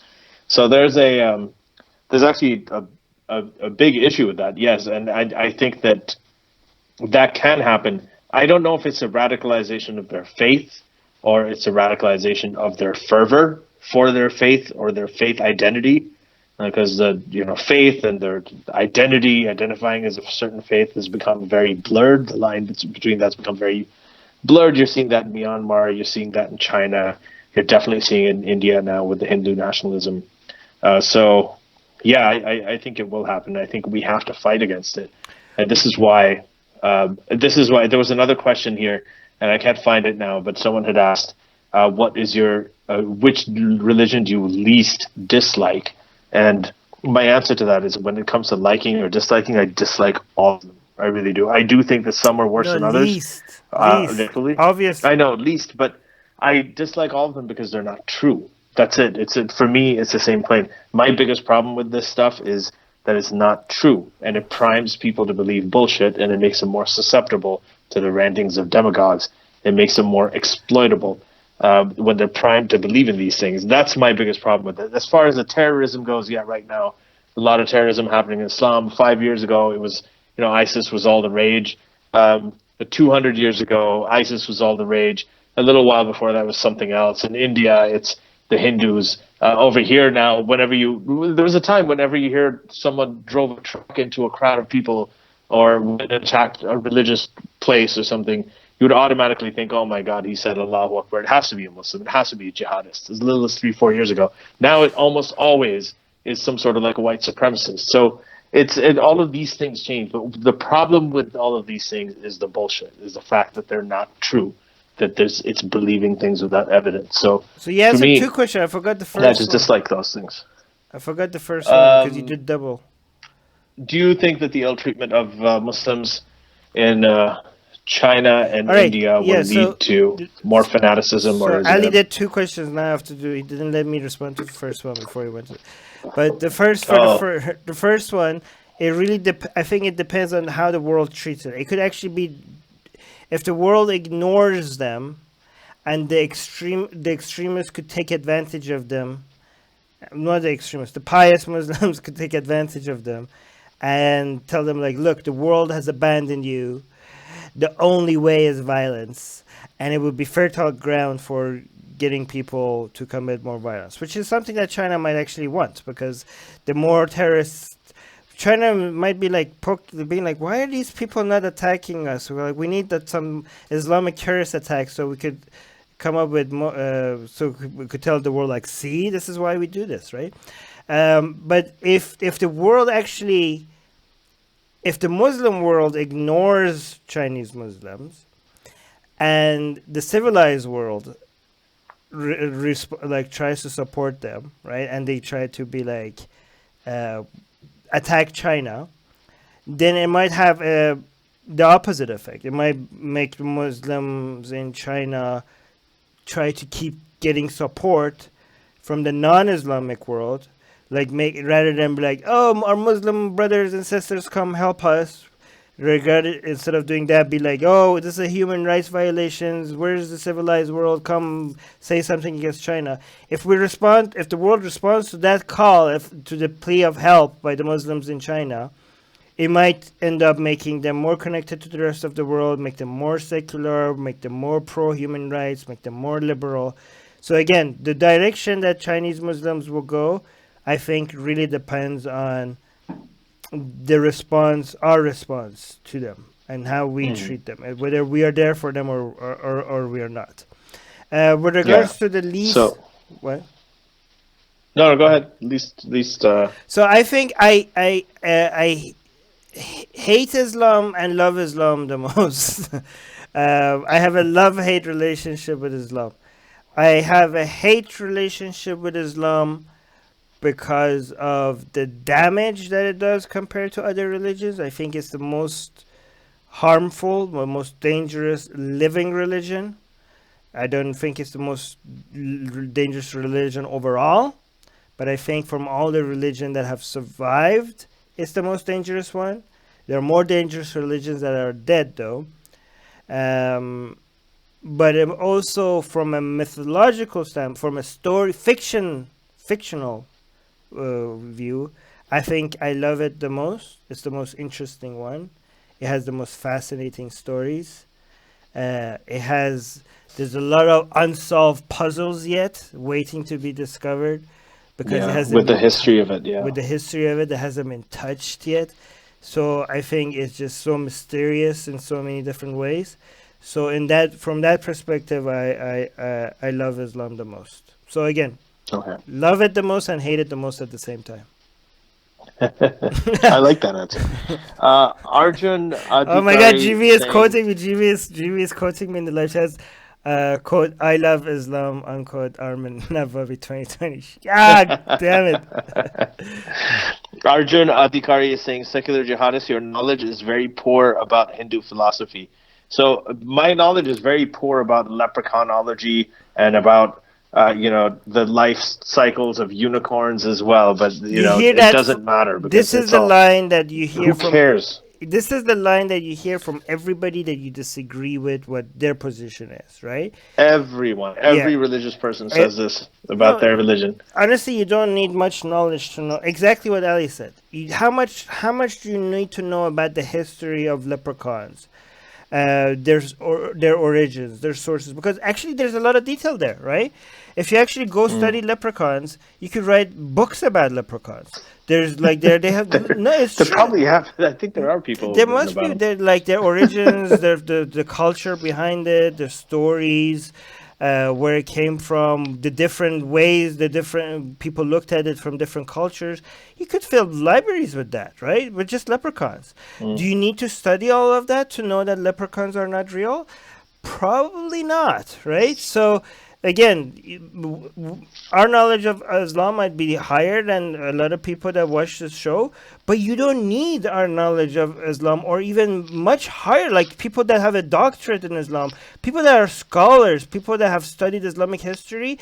You don't need any of that to know Islam is nonsense. You don't need any knowledge on Hinduism to know Hinduism is not nonsense. You don't need knowledge on Christianity. You just need to know that really elementary understanding of how the world works should give you the understanding that, probably the guy 2,000 years ago, a guy dying on a cross to forgive all our sins. No, probably not. Not. Yeah, probably not. There's another sort of thing. Like when I think of homeopathy is one of those things where people have multiple graduate degrees in it. They become doctors. They have homeopathic clinics. They make entire livings and businesses and millions of dollars off of it. But ultimately, the only thing you need to know about homeopathy is one thing: that they think that water has memory, and that the more dilute you make something, the more exponentially dilute you make something, the more potent it gets. Right. And that is just objectively false. It is impossible. That's not the way how anything works. Yeah. That's all you need to know. None of those degrees, none of those like years and years of study, none of those PhDs matter shit if you're a homeopath. It's all useless. It's However, I'm not saying there is some worth in studying Islam, but not for refuting it. Okay. No, we're talking about the. I'm not anti-studying Islam. For example, I'm not saying you're wasting your time if you're studying Islam. But the purpose of studying Islam is not. You don't need it to refute it. You don't need it. Okay. There might be other reasons why you study Islam. You could just be interested in the history of it. You could be just fascinated by it. You could actually be because of other reasons. Maybe because the political reasons. The effect. You're studying culture. There's understanding a group of people and the things that they believe in. really could help you, in some social policies and political stuff. You could just be studying history, because understanding history and it really helps us in many different ways. The history of humans and what they thought and what they did really helps us. And the myths that humans came up with really says a lot about us, as our mythology is like a mirror, right? It's really hard to put humans' minds in a lab and keep testing it and playing with it and seeing what comes out of it. History is the best way you could do that, because you can't put human minds in a lab. It's kind of like looking into people's dreams and figuring out, like, why did we came up with these things? What does that say about us that we came up with these things? It says a lot about us. Religion and mythology is like our mirror. So it does give you, there are many other reasons to study fiction, myth and religion, but you don't need it. You don't need to study hadith, Islamic hadith, and be like, oh, I think this, Ali is an ex-Muslim, or Armin is an ex-Muslim, so their refutation of Islam and is more legit. Go listen to Armin because he was a Muslim, so he knows that. No, any person with an IQ of 1.5 should be able to figure out that Islam is wrong based on very limited understanding of how the world works. Basics. Yeah. So Jaren is saying Ali sounds like an old man. Well, I am an old man. Yeah. Like what? I'm kind of flattered by that comment, because you're expressing surprise that I'm an old man, which means that you probably thought I was younger. But in any case, moving on. Ali, you need to improve your internet connection, by the way. Sorry about that. Yeah. You know what happened? So it's really cold here, and Rogers said that they have to dig up the cable because where we moved, it's the old system, but they can only do that once the weather gets better. Like I'm right now living in a third world country, and Ali lives in the first world country, and my internet connection is always better. So third world countries have better systems. You have better systems. So, for example, Pakistan and India, they've got amazing when the cell phones first came out and all that, because they built their networks in the 90s, right? Whereas the US built a lot of their original ones in the 60s and 70s and around that time. So theirs are older. Over there, they actually have much better systems because they were built more recently, which is really interesting, and it's not something I knew about a whole lot. An amateur is astrophotography. Do Muslims even know about the African slave trade in the sub-Saharan region practiced by the followers of Islam that claim their religion is one of peace? Well, I mean, one of the earliest people in Muhammad's biography was Bilal, the slave. So everybody knows there was a slave trade, and slave is all over the Quran. But I don't think it registers. I don't think it really hits them. Most people are very concerned about how the Western, the white people enslaved people. They don't think about the Islamic Empire and all of that imperialism because they're victims of it. I mean, they're still praying in Arabic, they're still facing Mecca when they pray, they still greet each other with Assalamu alaikum, which is an Arabic thing, they follow an Arabic religion, they read a Quran in Arabic without understanding anything, they do all this stuff, and then they complain about imperialism from the West, which is absolutely bizarre, right? Can I read this question by Jaren saying... Yeah, let's make it the last one. Okay, because I actually have okay, so... He's saying, why does it matter if some countries bar people based upon religion, if religion is just a set of ideas, and some religions have more dangerous set of ideas that hurt people? Good question. Just to let you know, I think this is also in reference to India's new Citizenship Amendment. Yes, because they're accepting refugees as long as they're not Muslim. Okay, so there's two reasons. I think I have 2 or 3 answers to this. First of all, so for example, a country like India, if they accept refugees apparently from everywhere, and as long as they're not Muslim, it could be Hindu, Buddhist, Christian, atheist, whatever, but not Muslims. And the reason why that's problematic, first of all, you say like, well, Islam is an idea and it's a dangerous idea, and these people have dangerous ideas, so they're more dangerous than other people. Well, most Muslims have no idea what Islam is, and most Muslims are better than Islam. Okay, Most Muslims are better than Islam. Most Muslims have never read the Quran. Most Muslims have never read the Hadith. Most Muslims, even if they have read the Quran, they have no idea what they just read.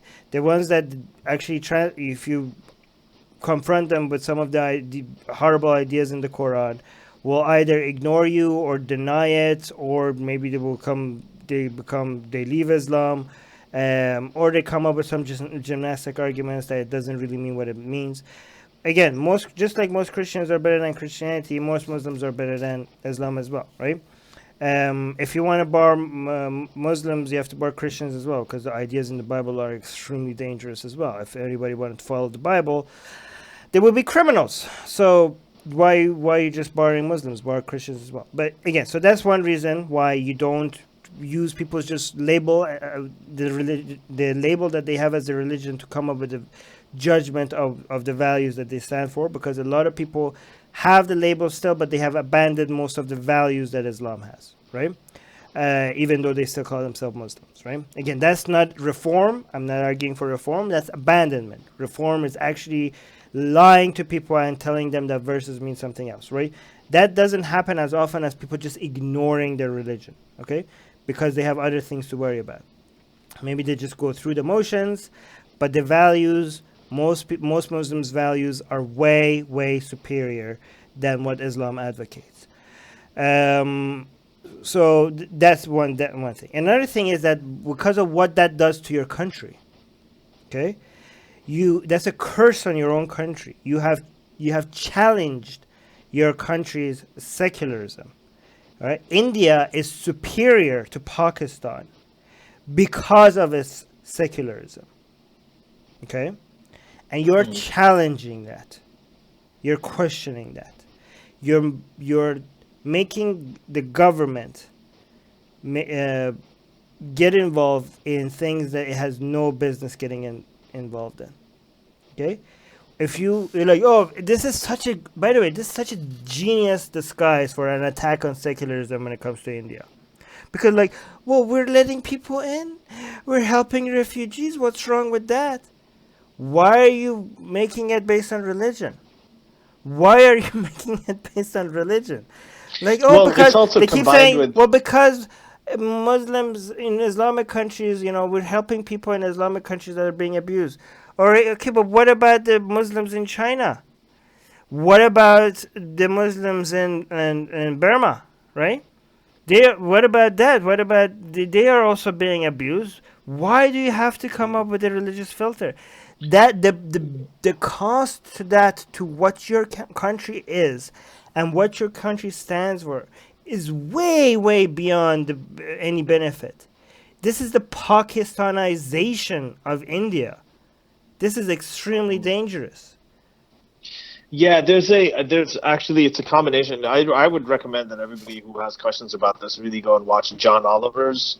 John Oliver did last week tonight. He did a whole episode on this, and he talked about how there's two parts of it. There's the National Register of Citizens, which is an act that says that all citizens of India, I think in 2020, it's going to be implemented.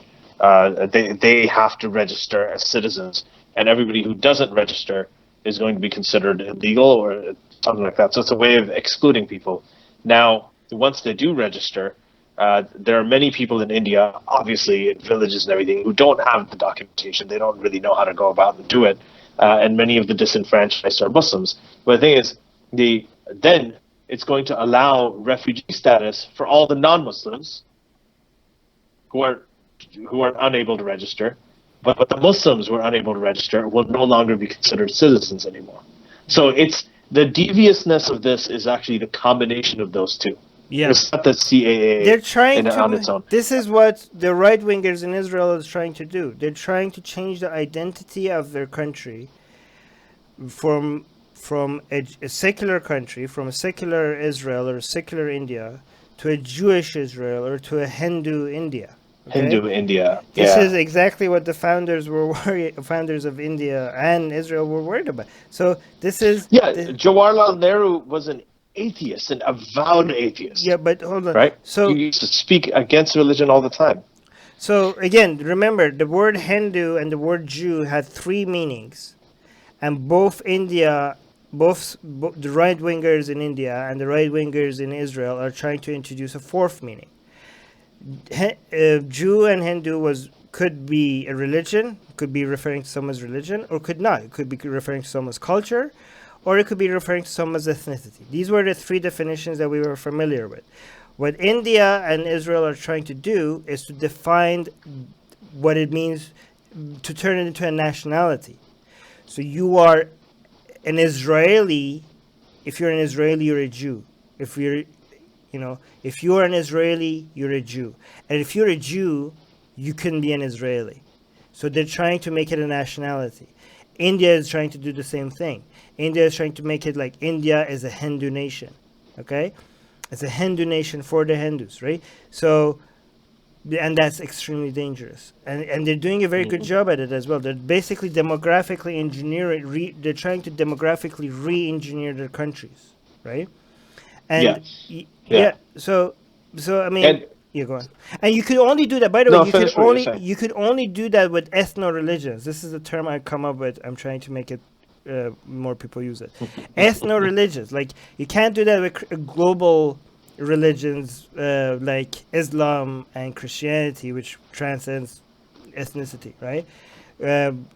Ethno-religions like Hinduism and Judaism are very, very sneaky way to advocate for race superiority and ethno-nationalism and cover it with religion rather than race, right? You could basically be like, this is just our religion, and make it look less racist than it actually is, right?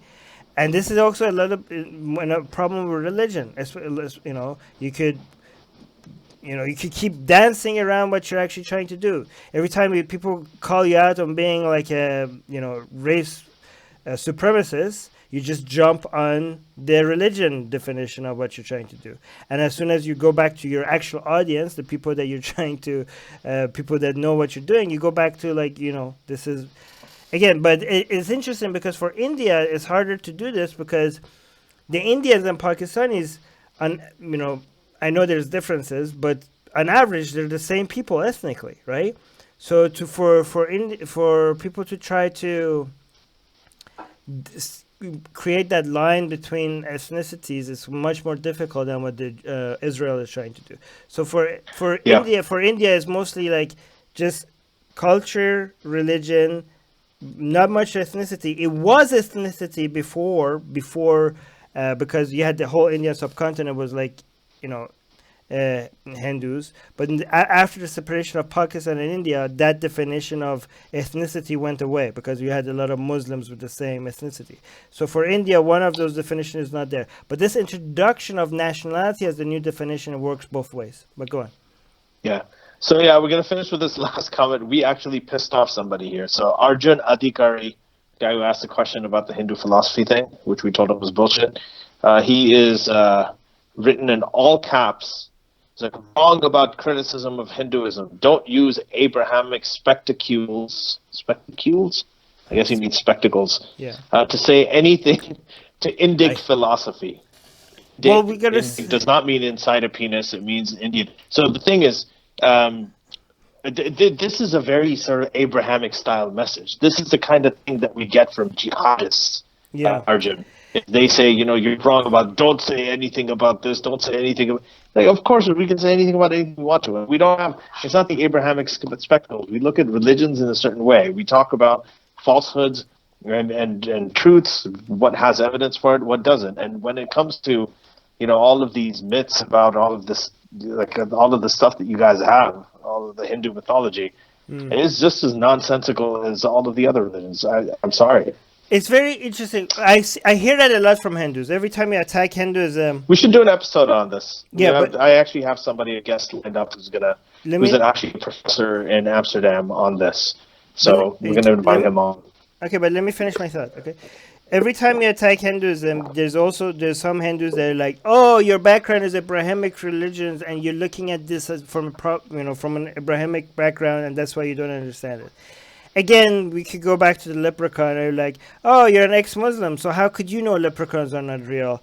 Just because you can't look at your arguments against liberal. You believe in nonsense. Come on, guys. You believe in superstition. You believe in karma. You believe in reincarnation. You believe in, ancient history that is there's no evidence for. Are you like, oh, you're looking from it from an Abrahamic perspective?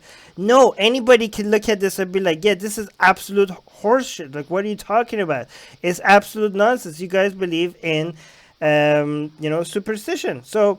And it's very interesting because when you say that, then they keep pointing to some people that from India that didn't believe in superstition, that were like completely scientific, and be like, oh, look, this is Hinduism. We're like, what does that? Why is that Hinduism? Just because they're from India, that doesn't mean it's Hinduism. Nothing about what they're saying it makes it Hinduism. Anyways, but another interesting thing about this is that they accuse us of looking at Hinduism from an Abrahamic perspective, but if you look at what's happening in India, it is them that are constantly now copying Abrahamic methods. A lot of the changes and shifts that is happening to this Hindutva and this new rise of the right-wing Hindus in India is them copying Islamic methods that wasn't there before in Hinduism. So they are looking at things more and more from Abrahamic perspectives and becoming more like them, and they think we are and they accuse us of doing them. I just want to I'll leave you guys with this. You know where the word Abraham came from? It came from Brahma. It's the most supreme spirit in Hinduism.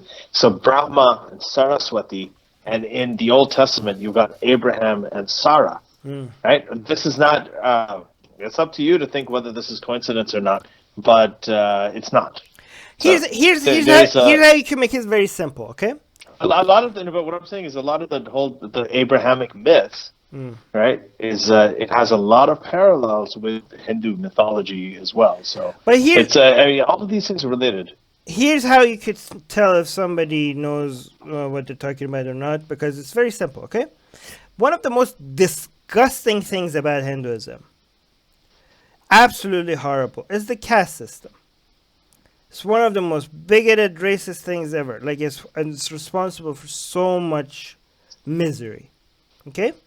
And anybody that tells you that the caste system has nothing to do with Hinduism, you could completely wash them off as like, no, they're wrong. I mean, don't wash them off, talk to everybody, okay? But it takes very little research to show that the caste system comes from Hinduism, and Hinduism is responsible Hinduism is responsible for caste system. So anybody that to save Hinduism, to make Hinduism look good, denies that, they're either lying to you or lying to themselves. Or they're lying to themselves. They're lying to themselves because they're very emotional about Hinduism. Okay? So, at least get them to admit that. If you're debating with somebody over Hinduism, try to get them to admit that Hinduism is responsible for the caste system, and the caste system is absolutely horrible.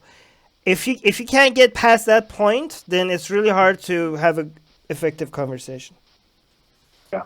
So anyway, we're going to wrap up now. It's late. We're going up on 2 hours. That was a lot of fun. Thank you, everybody, for joining us. My computer died, so I can't read out your names right now.